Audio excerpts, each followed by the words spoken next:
Alright, hi, this is Nicole with Healthy Pet. We're going to go over nail trims today. Nail trims, I'm sure there's countless videos on nail trims. So while I'll give a demo on Jilly here, if you need additional videos, I know that there's lots out there. So some basics with nail trims is that you want to do it at least once a month.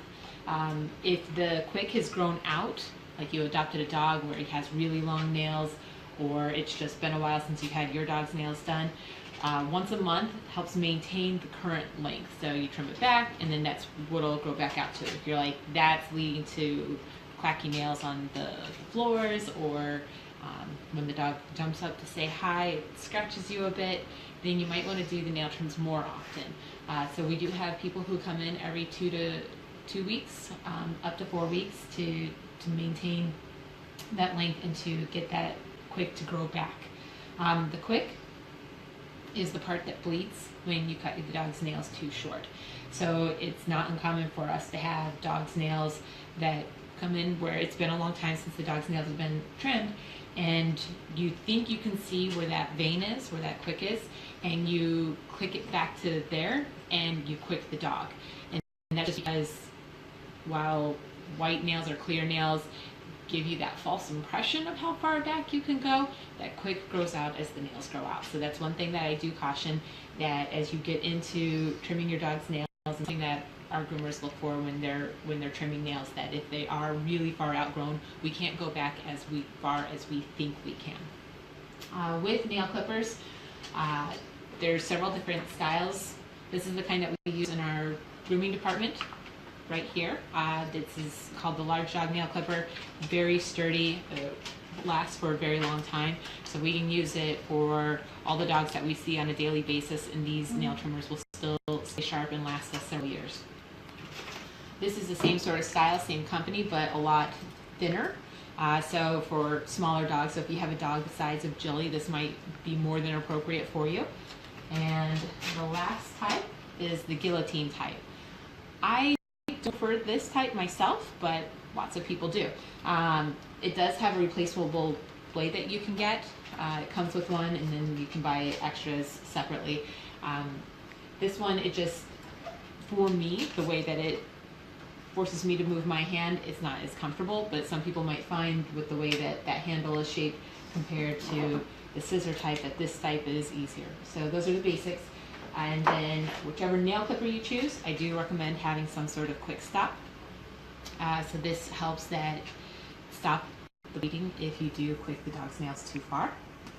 And last product is a grinder. This is just a normal conventional grinder. There's nothing special about it being pet related. And then you can get the different types of sandpaper replacement heads as needed.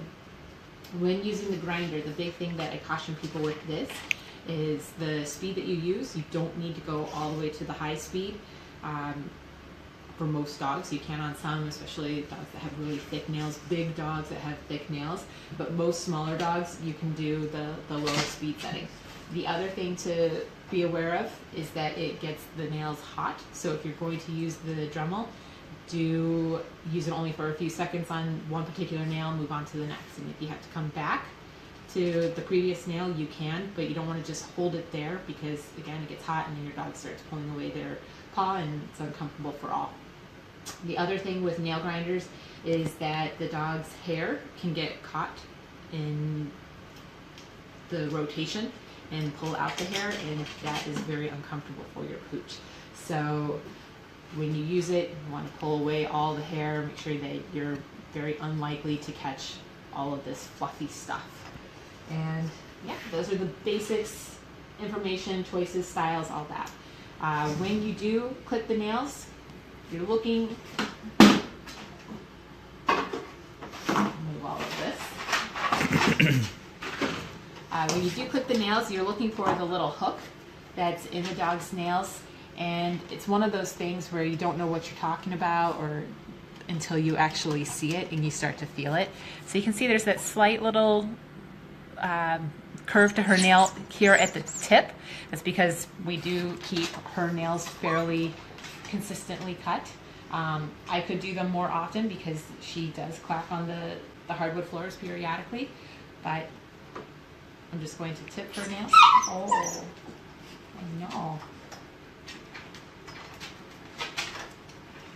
So usually dogs behave less for their owners than they do for us, which is one of the reasons why people bring their dogs. One of the reasons why people bring their dogs to the groomer to be done. I know. Yes, I know. All right. So we clicked 2 of her nails, and I don't think I really need to do many more of her nails. That was just more of a little demo because I do keep them fairly consistent. So moving on to the Dremel for Jilly. Hi, hello. So again, I put it on low, and I'm watching how far I have of her fluffy hair so that I don't catch it into the grinder. With this,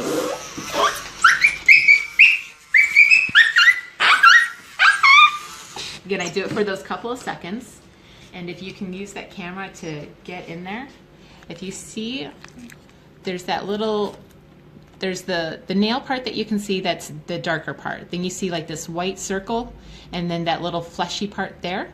So that's how I know that I've gone far enough.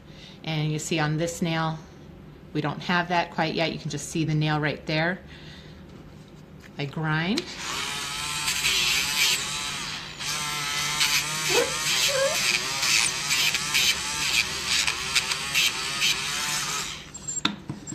So I ground off a little bit, but there's still more that I can do. But that amount of time that I just did, I don't want to do longer than that at any one given time because, again, I don't want it to overheat and make it less enjoyable for her.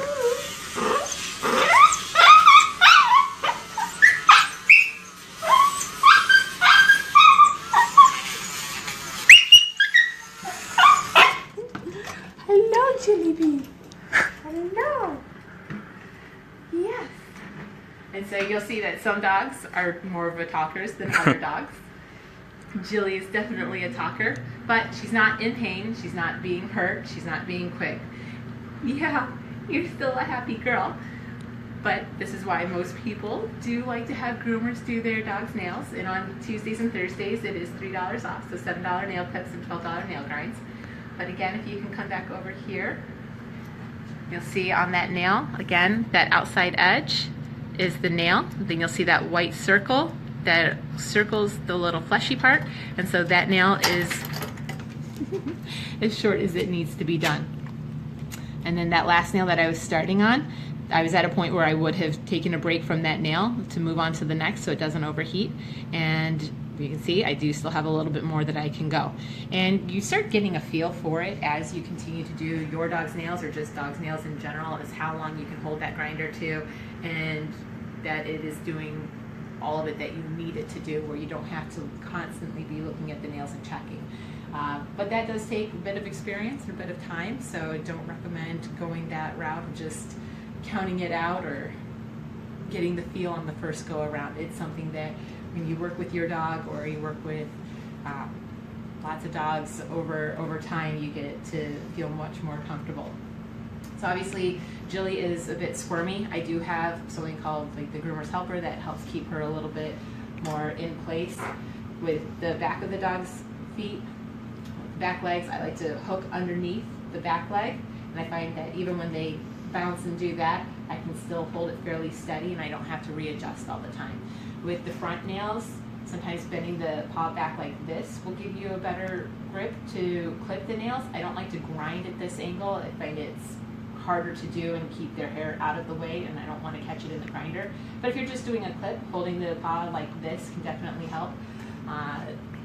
On bigger dogs, hooking my arm behind the front leg is oftentimes helpful. On smaller dogs, it's just not enough space to get in there for me. And I never want to yank the dog's leg out perpendicular of their body with the front leg. That's not very comfortable. So trying to find ways to lift the paw up, expose the nail, pull back the hair so that I can get in there safely for her and more comfortable. And that's about it. Cat nails are even, I feel like cat nail trims are even easier. I don't grind cat nails because their nails oftentimes, I mean, the way that they work, they split, they shed. That's why dogs or cats scratch, so that they can take off that shedding action. It's like their nails actually itch. So no grinding is necessary for them. They have a lot smaller clippers, and with dog or cat nails, it's pretty nice because you can take their paw and just kind of like press it out to bring out the nails. And usually the cats will just sit there and let me do it.